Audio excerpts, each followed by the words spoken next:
Om Shanti. Garden of अल्लाह बनाने वाले शिव बाबा की 4/1/2022 की मुरली से होमवर्क। आज बाबा ने कहा कि हर एक को अपने दिल से पूछना चाहिए कि हमारे में क्या खामी है।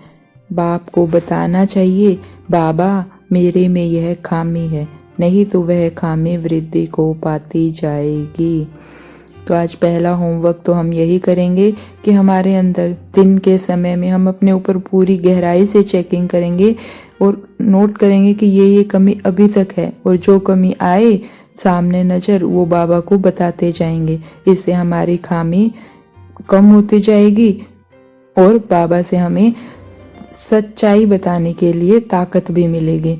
तो आज हमें पूरा दिन अपने ऊपर फुल अटेंशन रखना है, संकल्पों पर भी अटेंशन रखना है कि संकल्प भी हमारे विकारी तो नहीं है, और हर बात बाबा को बतानी है। आज बाबा ने यह भी कहा कि अगर ब्राह्मणों का संग नहीं करोगे तो शूद्रों का संग करोगे, और सत्संग तारे कुसंग बोरे, हंस जाकर बगुलों के साथ रहेंगे तो सत्यानाश हो जाएंगे। तो हमें अपने सत्संग का ध्यान रखना है कि हम किसका संग कर रहे हैं। अगर हमें स्थूल में किसी विकारी का संग करना भी पड़ रहा है, जॉब करते हैं, बाहर जाते हैं, तो किसी विकारी का संग करना भी पड़ रहा है तन से, तो मन से उसका संग नहीं करना है, बुद्धि से उसका संग नहीं करना है। मन और बुद्धि में चल तो उसके संग रहे हैं, बातें तो उसकी, वो बातें हमसे कर रहा है, लेकिन हम तो अपने बाबा से बातें करते रहें। उसका मन बुद्धि से संग नहीं करना है, उसके विचारों का संग नहीं करना है। तो ये हमें आज खास ध्यान रखना है।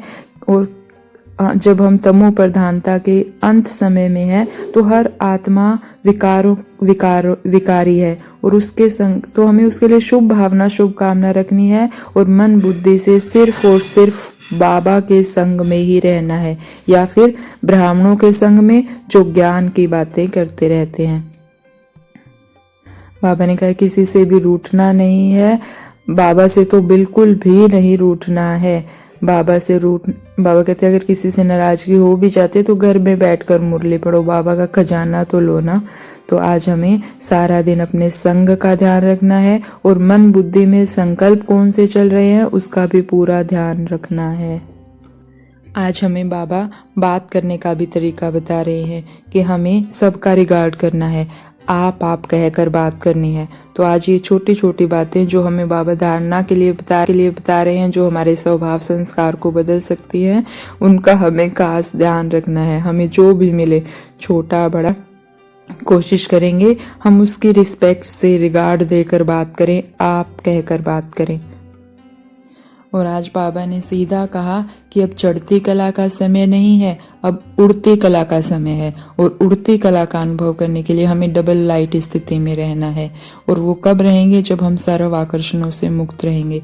तो आज जब हम अपनी खामियां चेक करेंगे सारा दिन में, तो ये भी चेक करेंगे कि मुझे कौन कौन सी चीज़ें खींचती है अपनी तरफ। संबंधी खींचते हैं, कपड़े, किसी किसी को तो वस्त्र भी खींचते हैं कि मैं ऐसे कपड़े पहनूं, ऐसे कपड़े पहनूं, तो ये भी खिंचाव है। किसी को खाना पीना खींचता है। तो हम सारा दिन चेक करेंगे कि यहाँ लौकिक की मुझे कौन कौन सी चीजें खींचती है। तो अगर वो खींचती है तो वो भी एक खामी है, क्योंकि अंत समय में वो हमें खींचेगी और बाबा से दूर कर देगी। तो ये खामी भी हमें बाबा को बतानी है कि बाबा अभी भी इस आत्मा में लगाव है, इस चीज में लगाव है। तो हमें बाबा को बताकर बिल्कुल हल्के रहने का अभ्यास करना है। जब हम जितना हल्के रहेंगे, कोई परिस्थिति का बोझ नहीं, कोई खिंचाव नहीं, तभी हम डबल लाइट स्थिति का अनुभव कर पाएंगे और उड़ती कला में रहेंगे। और लवलीन अवस्था का अनुभव करने के लिए आज बाबा ने कहा कि मैंपन और मेरापन सब बाबा के प्यार में समा दो। मेरा इस स्थूल दुनिया में कोई नहीं है, मेरा तो बस एक बाबा, दूसरा ना कोई।